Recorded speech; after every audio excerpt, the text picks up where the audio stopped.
বিসমিল্লাহির রহমানির রহিম।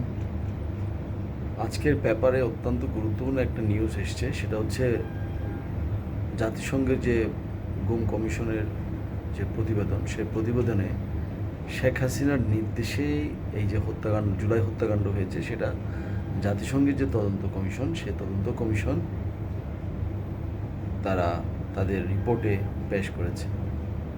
এটার অর্থ হচ্ছে সারা বিশ্বের সকল জাতি, ধর্ম, বর্ণ নির্বিশেষে সকলেই এই বিষয়ে এখন একমত হবে যে এই বাংলাদেশে একটা অত্যন্ত ন্যাক্কারজনক হত্যাকাণ্ড সংঘটিত হয়েছে, এই জুলাই হত্যাকাণ্ড।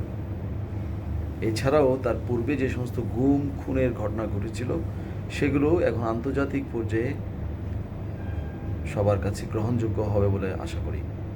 এটা কেন আশা করছি? কারণ এই ধরনের ঘটনা যেন ভবিষ্যতে না ঘটে। এই ঘটনাটা, এই ধরনের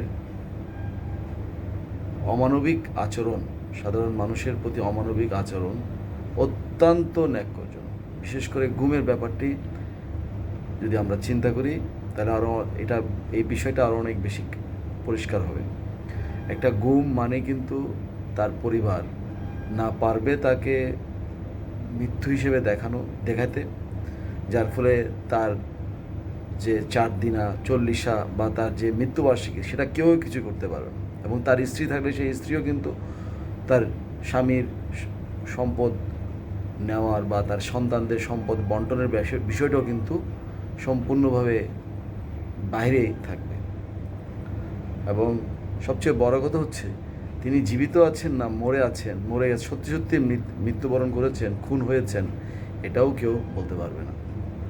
একটা অনিশ্চয়তা, কত বড় অনিশ্চয়তা একটা পরিবারের জন্য, তো যে পরিবারটি ভুক্তভোগী তারাই জানে।